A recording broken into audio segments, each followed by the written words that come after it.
One sec. Okay. All right.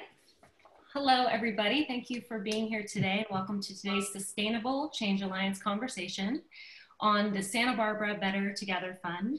And the really subtopic is the interdependence of our economic vitality. So the Santa Barbara Better Together Fund was started with seed money from Deckers, and it provides support for the COVID-19 relief efforts in Santa Barbara County. The primary focus is to support independent local businesses to help them survive during this crisis and ensure that they thrive over the long term so that they in turn can help sustain the economic vitality of our community. So I am Amy Cooper, excited to be here today and honored and humbled to be the moderator. And I am the owner and founder of Plum Goods in Santa Barbara, and also have been involved in a lot of different companies. I've lived here for 25 years and raised my daughter here. I'm also a board member of the Sustainable Change Alliance. So I had the good fortune to meet Caroline Powers, and now we're here with Caroline and Dave, but we'll get to that in a minute. So a brief description of the Sustainable Change Alliance, in case you're not familiar. We're an impact-oriented, member-based, not-for-profit educational group. We are focused on impact investing, which we define as bringing financial and other resources to double and triple bottom line organizations that are trying to address big social, environmental, or health-related issues, and trying to do that in a sustainable manner. Some of these organizations are for-profit, and some are nonprofit, and some come from the independent sector. So I'd like to acknowledge the hardworking and dedicated SCA board members that are in the meeting today. Thank you for being here. Thank you to all of our members that are on the call. And of course, thank you to our sponsors. We couldn't do this without you. So our founding sponsors, Argyle Capital Partners, Impact Family Office, Maps.com, and UBS. Our platinum sponsor, Nixon Peabody Law Firm. Our silver sponsor, Brashears Insurance. And if you're not yet a member of the Sustainable Change Alliance, we encourage you or your organization to join us on this journey. You can head to sustainablechangealliance.org, so .org, and you can sign up to be a member. Okay, so a bit of housekeeping and logistics. This meeting is being recorded. Everyone is on mute except for me, the moderator, and our guests. But the chat room is open. It's open now, and it'll be open throughout the meeting, so you can submit your questions anytime. And after we've had enough time talking, I'll be checking in on the chat room to look at what questions you have, so we can get those answered. And also an important thing that I wanted to say is that while we're discussing our community in terms of economic vitality today, I know that I speak for all of us that our thoughts go out to everyone suffering from this incredible human crisis. It's especially the frontline workers. So we are all aware that it's a health crisis and an economic crisis. It's a very personal crisis for very many people, as well as a community crisis and a global crisis. So we appreciate you attending today. With that, I am thrilled to introduce Caroline Powers, who is a committee member of Santa Barbara Better Together Fund, and Dave Powers, who is CEO and president of Deckers Brand. Welcome. Thank you so much for having us today. Yeah, great to see you. So let's start off. I just want to learn, I am already a fangirl of Caroline and what she does for our community. And then I researched you a bit, Dave, and now I'm a fangirl of you in terms of your leadership and your conscious capitalism and everything that you stand for. And so tell me a bit about how you ended up here in Santa Barbara, both of you. Wow, that's a good question. You know, it's interesting. We've bounced around a lot in my career. I call it our career because she's right here with me all the time, obviously, and better at it than I am. But you know, I'm originally from New England, Caroline's from Chicago. We met in San Francisco back in the early 90s, spent 10 years there and kind of fell in love with California. And then ended up moving back east for work. I worked for Timberland for 5 years. We spent 3 years in London, then came back to Boston. I was at Converse, but we've always had this kind of desire to end up in California. And ironically, I actually had never been to Santa Barbara, but I always thought it would be amazing to work for Patagonia based on their values and what they do, live in Santa Barbara. And I got a call one day about this opportunity at Deckers, and I had the original conversation, and I went back to Caroline and said, you know what, this is actually seems like a pretty good opportunity. We should take advantage of this. So we went through the interview process, came out, fell in love with the town and the lifestyle, and you know, and the vibe. I mean, it's Yeah. California, but it's you know, it's culturally, you know, I would say more open-minded and modern in thinking, but it's not a big city, like, even though you have access to a big city. And then at Deckers, you know, just from a business and also a personal perspective, it fits our lifestyle and what we believe in perfectly, with the focus on, you know, doing the right thing, being successful in business, and also living a great lifestyle. So kind of a no-brainer for us. And, you know, 1 year in, I said my goal for the next 10 years is not to have to leave. Yeah. And don't screw it up, so we don't have to leave. So we're working hard every day not to screw it up. Yeah, to stay. I get that. And I know, Yeah. Caroline, you're involved in a lot of things in town as well. Yeah. Yeah, it's been, you know, I was reflecting on it. So we've been here, we came here in 2012. So it's almost exactly 8 years ago that we came with our family. And up to that point, since the time that we met, this has been the longest that we've ever stayed. And wow. Like a military wife, just bouncing. Yeah, exactly. Yeah. Exactly. So for ourselves and for our 2 boys, we have a 19-year-old and a 16-year-old. You know, this has been a great place to raise a family, and it's a wonderful community. And I feel really fortunate for all of the things that we've been able to do, both through Deckers and through the other organizations that I've been able to be a part of in town. Yeah, I'm just so excited to see so many companies, especially one the size of Deckers, really focusing on conscious capitalism and having that triple bottom line. And it's just a good sign for our whole planet, but also for our community. I feel like when you mentioned Patagonia, we seem to have a lot of entrepreneurs here that also have the conscious capitalism, you know, perspective. So that's a great, maybe it's because we live in such a beautiful place. I also think Santa Barbara's been through a lot environmentally over the years, the oil spills, you know, decades ago. And I think that's still atop of people's minds, and they still don't want to go back to those days where they're threatened by, you know, what capitalism can do to an environment and a community. So I think that is ingrained in the culture and the community here. Yeah, it's lovely. So that leads me to, how did you come up with the idea for the Santa Barbara Better Together Fund now that we're in this current crisis? Yeah, sure. So I have a really vivid picture, and I've been asked this question a couple of times now. It was probably the Friday, so probably the day after we got the shelter-in-place orders. And we were sitting and talking about the impact that it was going to have on the lives of all the individuals in our community who rely on hourly wages. With businesses, restaurants, all of our hospitality sector having to close, retail, the impact that was going to have on our community. We really started with it thinking about the individuals.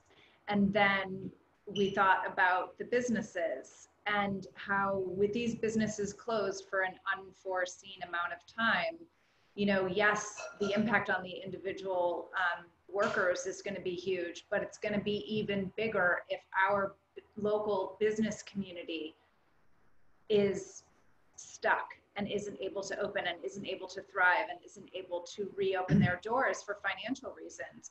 So not only are we now impacting our workers, but we're impacting the sources that provide those jobs. So it quickly, our conversation quickly shifted to, you know, the way that we can best support our community, our individuals, is by supporting the businesses that provide jobs for those folks.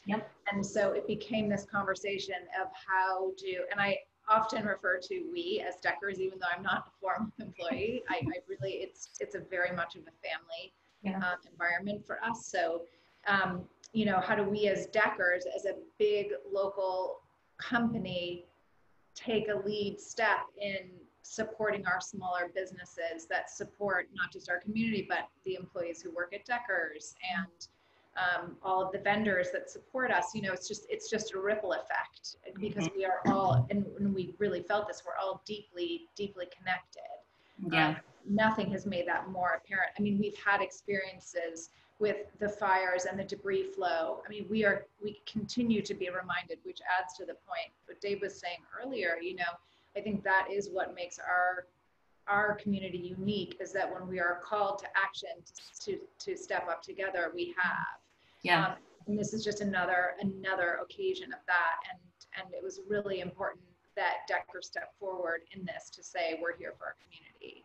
Yeah, and I mean, it's amazing to see that leadership and also to understand in Santa Barbara, which I've been preaching to anyone who would listen, that we really, as a small business owner, our small businesses, we had pre-existing conditions. I mean, we were all so hard hit by the Thomas Fire, and most of us could barely made it through that, and we're just hanging on by a thread. So it was even more serious here than in many other towns. But I just thought it was fascinating that you saw not only the value of small business, but how that serves the whole ecosystem. And so that's really interesting to me because, and it's also part of why we live here. You know, if we can't go to, say, Cheese, which now we can, or our favorite places, you know, that really diminishes our experience as community members. So how do you feel small business and big business, like how do they interact together or serve each other or help each other?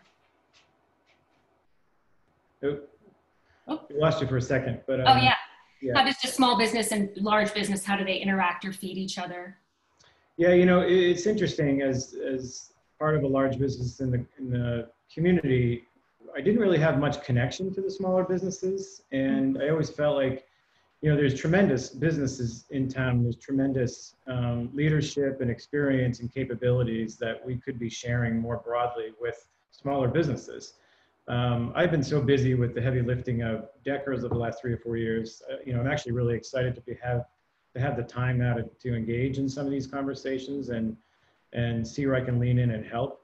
And so I think there's an opportunity here. You know, originally when we thought about this, it was, hey, how can we help with, you know, monetary contributions and really help support these small businesses. But I do think beyond that, there's things that we could be doing on advisory boards or small business resources or potentially training and learning and development and other ways that we could share our expertise that are beyond just putting, you know, dollars at problems or volunteering. You know, we could shift volunteering to training and development of business leaders in town. And, you know, it's harder to do than it sounds, but, you know, potentially sharing some technology or things that we're doing that, you know, on social media, for example, that, you know, we have a real passionate group of employees that really do just want to help. You know, we've had, for example, the COM organization. We've had a few folks on our team who are savvy at social media and know digital marketing and volunteer their time just to help them out. Yeah. So I do think when you actually ask the question and you give people the opportunity to step in and share their knowledge or help their fellow citizen or smaller business, I think people are willing to do it. What I realized when this happened for us and we decided to donate money to the cause, at that point we weren't sure who we were going to donate to or how.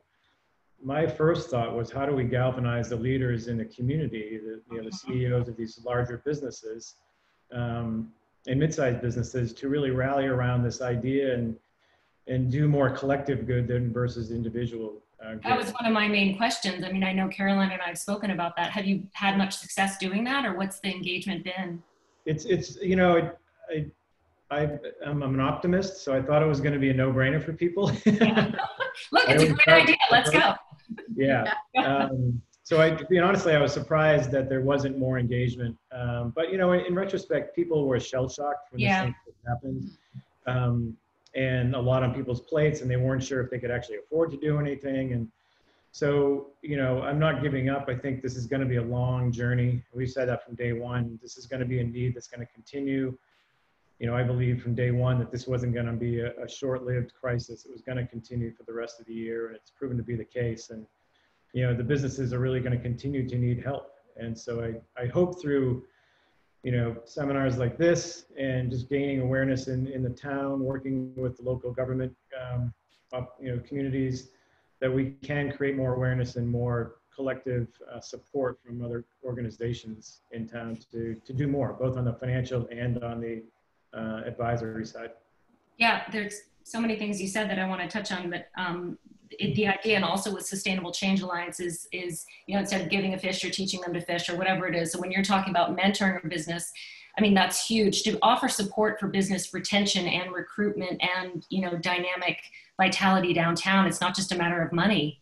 It really is going to be a matter of mentoring and support and sharing resources between business and how do we all work together. And to that point as well, the whole public-private partnership, you know, back when the earthquake happened, and I think, you know, and Pearl Chase was a private citizen who helped rebuild the entire town. So the public-private is so important right now, and also really challenging. As you said, I feel like when I've interacted with City Hall and with government, they're so busy putting out fires. Yeah.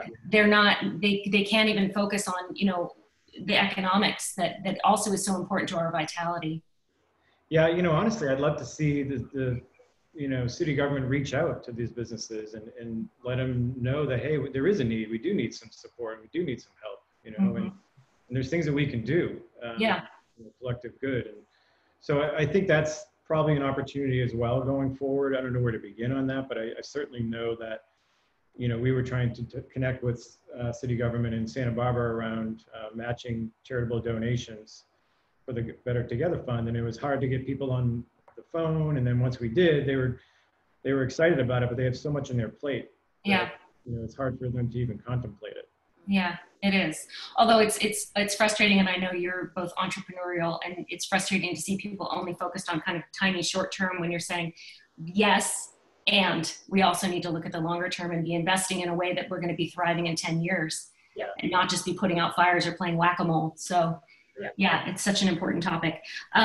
People are pinging in, so let me just check that put my glasses on because it's a tiny, tiny font. Can you please describe some of the examples, this is from Matt Riley, of how does this organization engage with small businesses, or what have you done so far, or what's your vision of how you're going to engage with the small businesses and help? Sure. Well, so how we've been set up is that we have, and I want to thank our committee members and our partnership with the Santa Barbara Foundation, because they've been critical in allowing us to issue these grants and to do this work. So the way we're engaging, and I think our best example right now, initially when we first got started and we had this initial seed money, the first grant that we gave was to Weave, which made the most sense because they were getting inundated with requests. So we were immediately, so because they had already had that sort of infrastructure set up, that made the most sense to be like, okay, let's push out, you know, this dollar amount and get it out to some of these businesses right away. In the form of course, through Weave, it was these loans, but it was a grant to Weave to support that. And then that's going to just cycle back sustainability, you know, sustainably. And then, so right now, the best example is that we, with the city of Goleta, they were the first municipality in Santa Barbara County to step forward and offer a matching grant, matching funds. So Santa Barbara Better Together Fund put in $50,000 and the city of Goleta put in $50,000. So we are in the process of distributing $100,000 in grants to small businesses. There's some, you know, guidelines around what those funds can be used towards. Mostly, I was going to ask, I know you have grant applications, so what is that? So what are you looking for? What does that look like? So we are in review. It's primarily, and this was, we worked closely with the city. They obviously had, you know, input. You know, Dave and I are new to this, right? Like being on this side of things. You know, we thought we could just go be like Oprah and just go hand money. Yes, and you get a car, and you get a car. Unfortunately, there's Walk State Street. There's some like tax reasons why we can't do that. So a little bothersome, but no. But so we're following the guidelines, and what it is really being used for, and this was really came from the city, is really used for reopening, costs associated with reopening. Oh, the signage and the different. The signage, the plexiglass, the PPE, you know, all of these expenses that businesses, you know, didn't have before. And so really looking to support those costs and doing what we can there. So I hope that answers the question. If there's a follow-up question, let me know. Well, I mean, the bigger, I mean, that's good because that was a very specific, but it would also the bigger vision is, and I think you've said this, but maybe I said it for you, so I'd rather hear it from you, is enabling these, because there's loans and things, but you're giving them, I would say as a small business owner, a loan is just more debt. So that's just another pressure on your head. So if I get a little bit of breathing room whether it's my rent or however I need to use it. So is that the overall concept, to just give them a little bit of 100%, 100%. And I really have to reference in the first few days, the conversation that had the most impact on me in the early days was I got on the phone with Sherry Villanueva from Acme Hospitality, owner of the Lark and all of the associated properties, right?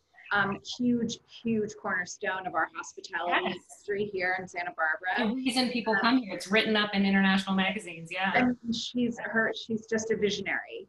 Yeah, and I felt like I was talking to someone on the front lines of a battle. Crisis. I mean, which is exactly what it was. She, within 5 days, had to lay off 300 employees, which she considers to be her family, and I heard that in her voice. She talked about having to clear out 8 walk-in refrigerators worth of food and how to do that. And the fact that, like you, Amy, made the great point of these businesses were just recovering from the debris flow and the fires, just getting back on their feet, especially when you talk about restaurants operating on razor thin margins. The idea of, millions of dollars in loans to keep your business afloat, it just gets you further back under, same thing when she was talking about rent, deferment. She was like, but it's still there, and so I was so impacted by that conversation. And again, that's where it's like, this has got to be grants. These have got to be grants. They can't, because we talked about kind of like what Weave does, this idea of a sustainable, but we're not, that's down the road. Right now, we have to help however we can to get people through so that they're still standing when this is over. Yeah. And what do you think? I heard an interview with you, Dave, talking about, because at this time of crisis as a leader, it sounds trite, but I do feel like there's opportunities in this time of crisis. And I hope there are opportunities for downtown and State Street and a reimagining of it and an incubating of new businesses and, some businesses starting out that couldn't have otherwise. So how do you see this impacting the future of downtown Santa Barbara and kind of incubating small business? Yeah, the one thing that I've learned, and we've had our share of crises at Deckers over the last few years, is that, if you have to deal with the crisis at hand, but the bigger opportunities that are created in some of those situations can lead to, renewed business opportunities or opportunities for people. And, we've had to pivot pretty dramatically at Deckers, obviously. And we fortunately were able to shift online and being agile, but it's really about having the space. And, this is like eliminating a worry of debt, right? So that you can focus on, all right, so what could I do to survive in this new environment? We were on State Street last night, having dinner outside. It was fantastic, right? And this is something that I was like thinking we should be doing in Santa Barbara and State Street for years. And why did it take a pandemic to get us to move to actually put outdoor seating and close the street down to pedestrians? And it's great, right? But we shouldn't wait for a crisis to be the catalyst for those decisions and the change that we want to see in the business. So I'm hopeful that, that will continue and that people have seen a new way of doing things that is actually, more engaging, more fun, and better for business and tourists. And that it will spur a new growth of interested businesses coming in. It's certainly going to be a challenge of changeover. And our hope is that we can help as many local businesses that are here survive through this and then thrive afterwards in the new environment.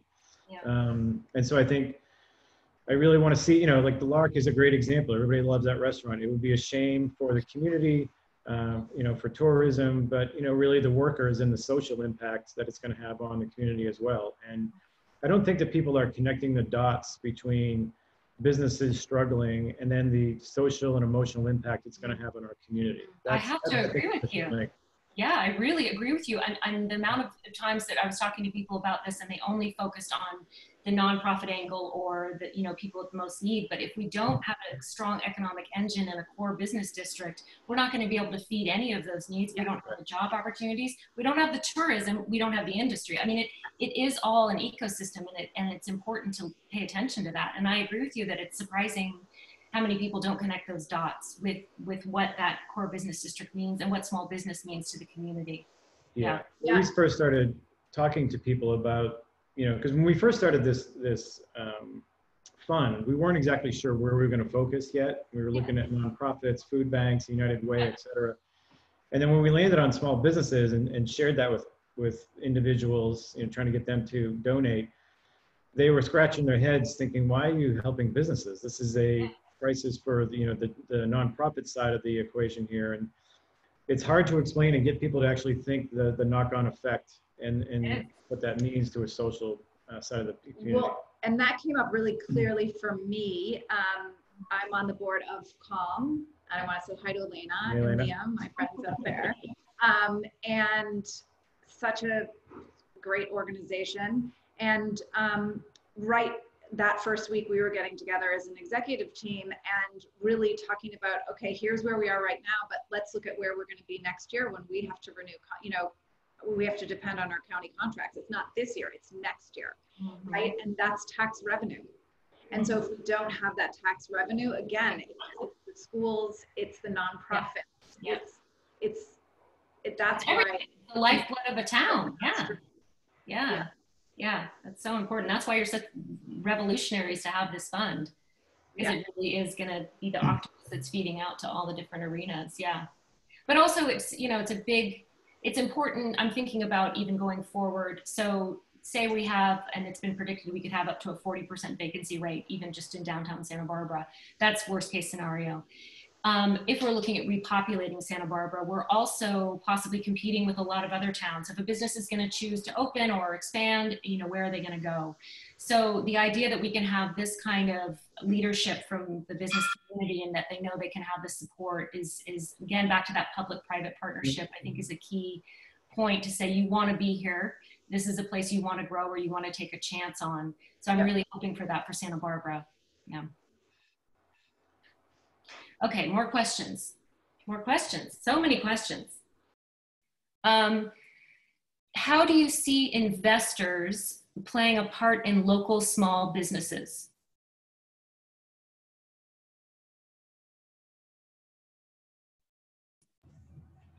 Can you hear me? All right. Can you hear us okay? Did you? Okay. Oh, I know. You just looked blank. Did you hear me? Can you just repeat the question? Yes. How do you see investors playing a part in supporting local small businesses? Well, I think the obvious way that we'd love to see is supporting the fund and you know, giving more awareness, both through, you know, sharing through their own networks, but also us being able to then invest in promoting the work that we're doing. You know, like we just raised, for example, we're giving $100,000 grants in total in grants to Goleta. You know, that's only 10 businesses at the end of the day. Right? And it's $10,000, and that's going to get evaporated pretty quick. So the scale of what is required in this community is pretty massive when you think about the dollar impact. So I think as much as I want to do more than just throw money at the problem right now, I think the first thing we can do is just really galvanize, you know, investments into the small businesses to help them survive. But beyond that, you know, like I said before, I'd be open to, you know, helping out in an advisory role with some of these small businesses. If there's a advisory committee that gets together once a month, or, you know, we have business leaders come over to Deckers when we're able to get back on campus, or even, you know, virtually, and have conversations about things they could be doing differently, and thought partners, technologies, innovations that they could leverage from the businesses in town. I think that's probably the next level of engagement. Yeah, I think that's brilliant. I was just at a hair salon that I won't name, but I was there just automatically saying they're struggling to survive, right? So I was saying you should have art here, you could sell this merchandise here, you could do this kind of, you know, but that kind of mentorship where we can all take what we know and help them make more money and be more profitable. And and survive not only this crisis, but as you've talked about, thrive on the other side. So if we could all provide mentorship to those businesses, that's a really big deal, because it can't just be money, it can't just be loans, it can't just be grants. It really has to be creative. And when someone comes in from the outside, I think it's hard when it's your own business, but when someone can come in from the outside and just offer you a few new ideas, I'd love to see that happen. I'd love to see that. Advocacy. Kind of like Gordon Ramsay going into restaurants and turning them around. You know? With a little bit of advice goes a long way. None of that. You know? Terrible. Don't ever serve that again. Yeah. Clean your table, clean your kitchen. Yeah. But, you know, I'll give you an example. We have a board member, Deckers, who's also on a board of a national restaurant chain, which includes Chili's and a few other restaurant chains. And this is public, so I can share it with you. But she was describing to me the other day on the phone how, you know, when this whole thing happened and they had to shut down all their Chili's across the nation, right? And they're still struggling to open them all. They got together and said, how can we pivot? And they created this new brand called Just Wings. And it's only chicken wings. And it's all online, and it's all through Grubhub and DoorDash and Uber. And then they are creating all the product in the Chili's kitchens around the country. Mm-hmm. And so that business has gone from zero, and we'll do $150 million in revenue in a matter of 6 months. On Just Wings, wow. And just chicken wings, right? Who knew? It's probably a high market. But that's happening in some cases on a local scale, and you're having, it's amazing how fast people have pivoted to delivery and pickup. But there's so many businesses that could pop out of these existing businesses if you just think about it, and you have the capacity, or maybe it's investment from some of the business leaders versus donations, right? Say, hey, we'll invest in you and help you get up and running in a new way, and you can leverage our back end, or who knows. But I think those types of conversations, and then actually leaning into support in some ways, is an opportunity for sure. And I think two things I just want to add to that, because I think that's a great example that Dave gave. Obviously, that's a big national chain that has a big infrastructure of support to be able to make that pivot. I think that what I have found in the conversations I've had with a lot of our local small businesses, Amy, like our conversation in the beginning is still one of the most powerful ones, right? Is that when you are talking to these business owners, there is so much emotional trauma associated with watching their life work go down in a matter of months. Don't make me cry again, Caroline. Already made me cry on camera. Right. This is all they've known. We've got family businesses that are multi-generational that are closing, and so I think that can be paralyzing.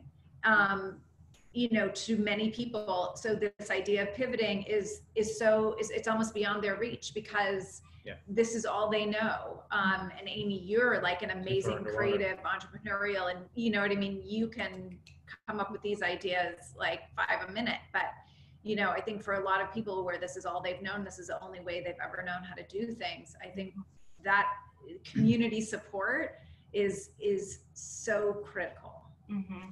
Yeah, I agree with you.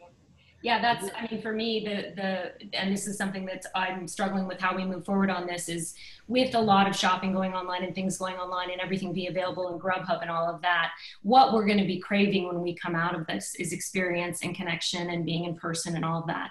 Those are the very businesses that are at the most risk. Those are the very businesses that are having a hard time through this, because they need, like my business would need a lot of foot traffic, a lot of interaction, a lot of people hanging out for a while.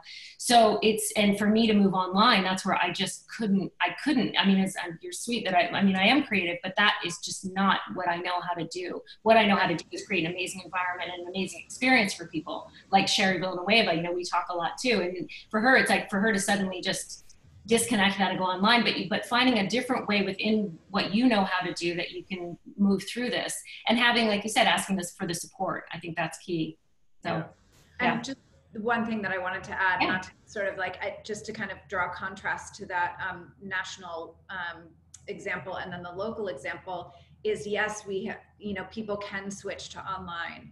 But I was speaking to Kristen from Pure Luna Apothecary the other day, and they've decided not to reopen because their space is so small. So they are all online, but the cost of shipping, the manpower to, you know, have conversations with people over the phone about their product. Cause like yours, Amy, theirs is very much of an experiential,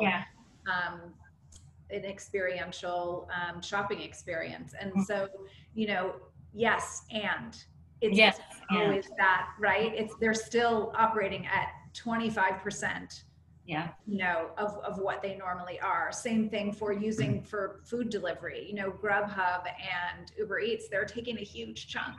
It was so devastating when I found that out. I was thinking I was being so helpful. I know, Right. but it's we're also trying to be safe, right? And support our businesses. So it's also when you are operating again on these really small margins, some of these fixes and some of these I want people to continue to feel uncomfortable our businesses, right? In terms of like, just because we're doing that, that doesn't mean everyone's going to be okay. Yay. You know, there's still struggle. Yeah. And I think that example of the business shifting online, you know, I'm just thinking it would be amazing if the city came to a place where, hey, we're going to set up an infrastructure for fulfillment for all these small businesses in town. And we're going to find a warehouse space. We're going to leverage local businesses to, you know, for someone that wants to shift their business online. A lot of businesses here that do online, you know, as their revenue stream. If there was a centralized fulfillment center they could go and that would handle multi-brands or businesses within the community, that'd be a great way to highlight the strength of Santa Barbara, celebrate the great businesses that are here, and help them be successful in a new business model that's more cost efficient than one on trying to negotiate contracts with UPS. You know, we negotiate contracts with UPS. I mean, maybe we could leverage that for some of these smaller businesses if we were thinking about these things differently. So there's a lot of advantages, but it takes, you know, real dedicated thought, power and focus and creative thinking around where we can really pull together and help people survive and where they're struggling, you know, and I also think about a lot of the Latino led businesses in town. And you know, we're a very privileged organization. I say that all the time to folks at Deckers, and we have an obligation to help.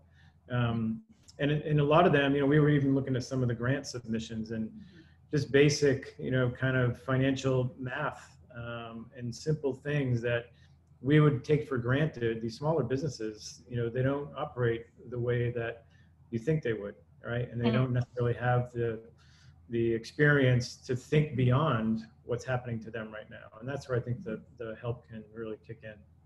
Yeah, that's such a key point. That what I'm getting from all of this is it's not just providing money or support or keeping them afloat. It's providing new tools, new tactics, new information. I mean, that would be, and as we've talked about, we have this incredible entrepreneurial community, a lot of really amazing business leaders who I'm sure would all be happy to help, you know, contribute to this. So yes, open start the advocacy group in your spare time. Starts there. Financial support is key. And I was asked this question when I was being interviewed for something else about the fund is, you know, where do we see this? You know, you guys talk about sustainability here all the time, obviously. And, you know, where do you see this fund going after this crisis has, you know, abated? And I think it is what we're talking about right now is that what we're left with is an organization that where bigger businesses will be supporting smaller businesses. So like, to me, I think this conversation that we've been having in the past few minutes is that's what comes next. That's what comes next after we can, I mean, yes, at the same time in these moments of crisis, but imagine if we could continue to raise these, you know, and we even talked about how do maybe we can seed really great young creative entrepreneurs. Right. They can be in Santa Barbara. Yeah. Where rents have previously been prohibitive, you know, like how do we support recruitment efforts and getting great businesses here? Yeah, that's what I was going to ask you. You answered it. Do you see you moving forward into these different innovative ways to support small business? And it sounds like, yes, you see Better Together continuing to grow. That's great. As we really need you in Santa Barbara. We need that leadership on that level. Yeah. Yeah, I think that's a long-term aspiration. You know, right now we're in the heavy lifting phase of just trying to organize funding and get grants out there as fast as we can. But you know, I'm happy to stay at this as long as there's a need and other people are, you know, motivated to help out. Great. You know, obviously we're doing it part-time, but to get to that level, you know, we would need probably somebody full-time kind of running it. Yeah. Which would be amazing. Honestly, That would be it'd just be amazing. amazing. Yeah. I'm ready. I'll Me be and the the- exec director coming in. Yeah. Yeah, but if the city knew it had a partner in Yeah. this, and the business community and the community at large knew that there was a force for good Mhm. around this in partnership with the city, I think that would be phenomenal. And I think it'd be a leading model for communities around the nation. This is what I love about it. I think it could be a prototype for communities around the nation. I mean, that's what I'm hearing, because just the level of sophistication with what you can do to continue to provide sustainable growth is it could be a real prototype for other towns. Yeah. Lovely. Yeah. Okay, more questions. I could just talk to you guys forever, but I have to pay attention to other people. Oh, well, this is just a fan, Alana. Thank you, Caroline and Dave. I'm so honored to get to work with both of you. We are so very grateful for your leadership in our community.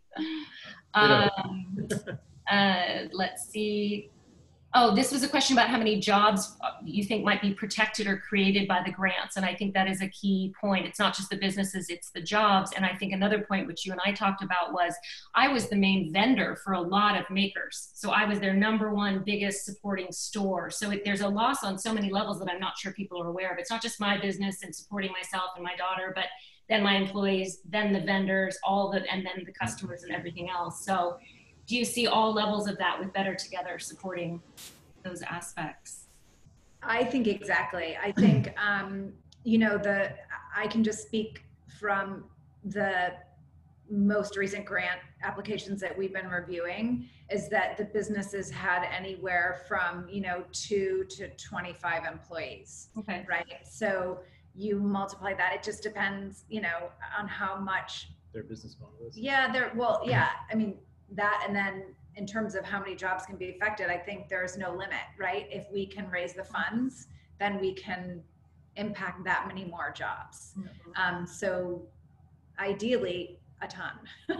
You know, that's really what the hope is, by helping keep these the doors open to these businesses. So how can all of us on the call help you do that? How can we help you raise more money or help you, you know, get more awareness? Or is it just a website, or join, or give, or talk about it in the media, or what do you need? I think all of the above, unfortunately. I do think, I mean, I hate to say it, but I think dollar donations right now really help, because, you know, we were looking at doing a fundraiser, a virtual concert at the Santa Barbara Bowl. And we were starting to reach out through artists and developing the media connections to be able to put that event on. Deckers puts on these events all the time, so we had a team that could do it. Yeah. And then when we got to the bowl, and you know, I was naive and thinking, hey, they would just open it up and let us use it. We just want the stage, and then next thing you know, they want $200,000 to do an event. Oh no. That just defeats the whole purpose, you know. And then we were looking at the drive-in, and they want, you know, a decent amount of money as well. And right now, the money needs to go to the businesses. We can't take that and put it towards marketing. And, you know, we're doing, you know, even building a logo costs, you know, $3,000 to get a logo and an identity for the fund. And so the early days of heavy lifting of just, we want the money to go to the businesses as fast as it can, but there's need for awareness building, and just word of mouth to get people to know what we're doing and can be effective. And again, it's a part-time job for us. Caroline, I saw her, she was sitting here for 4 hours yesterday looking at grants with some of the other committee members. There's a lot of work to do.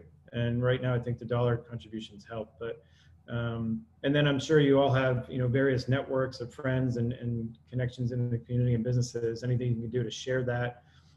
We're working on getting a social media presence up and running so we can at least share stories. We've taken videos of a number of business owners in town. Again, the team at Deckers is doing that part-time.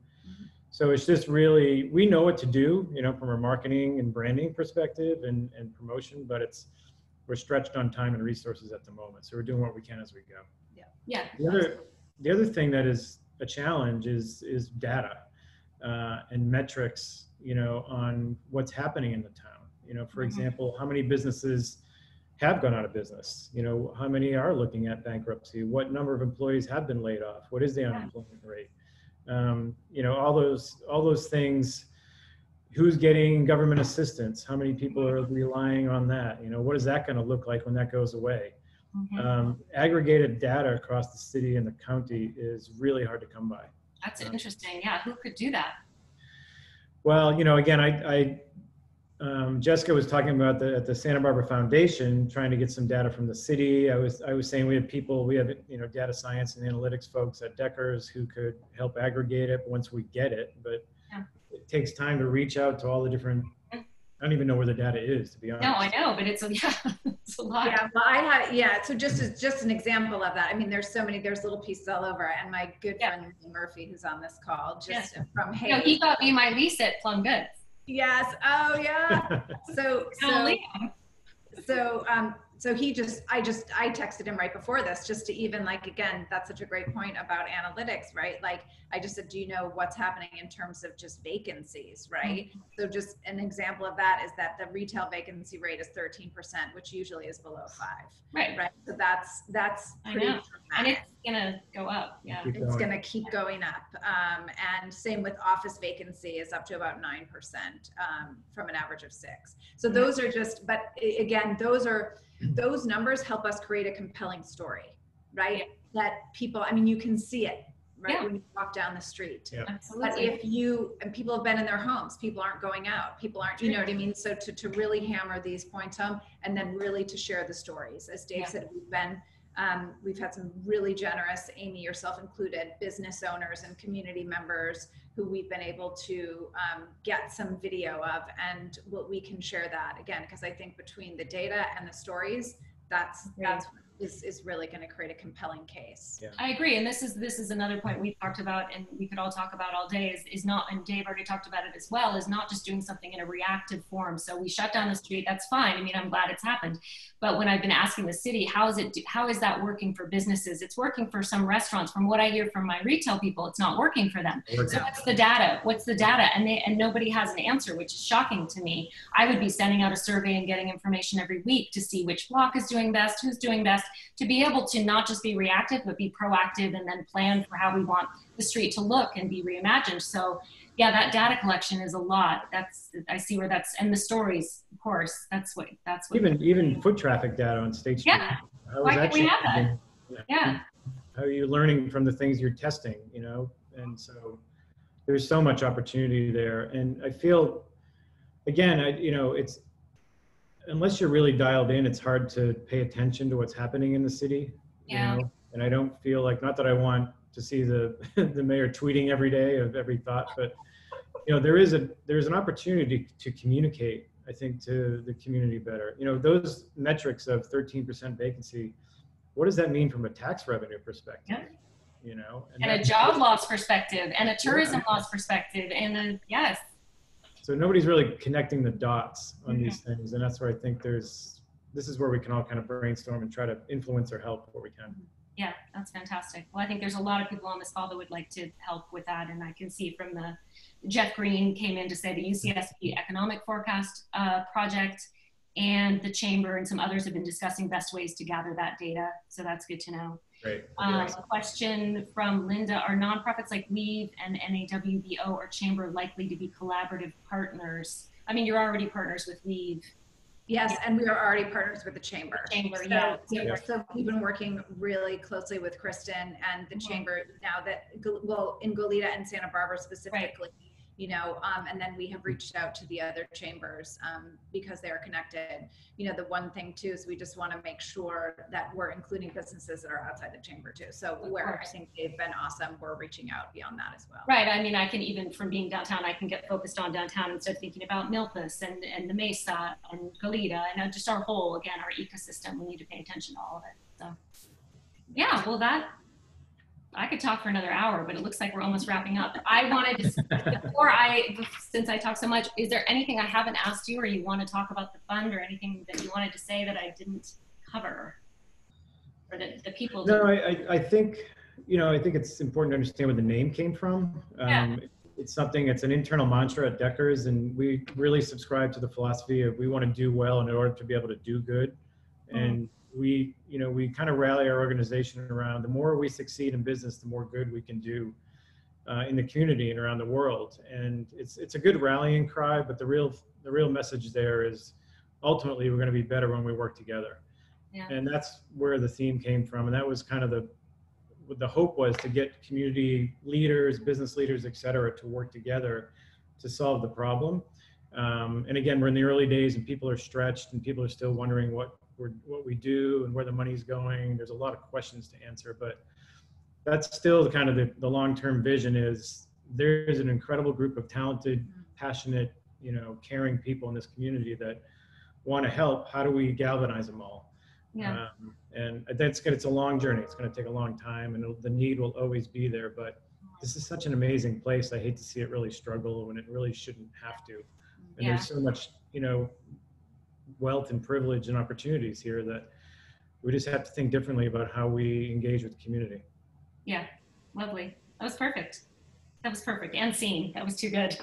Thank you for being here. I really appreciate it. Yeah, thanks for the opportunity. We'll talk again soon. And yeah, anything I can do to help, I'd love to be an advocate and mentor with you guys. I'm happy to help whatever I can do. And thank you all for being here today. Yeah, appreciate it. Yeah, thank you. Stay well and stay safe with your families. Stay well, stay safe. Okay. Bye. Bye. Bye.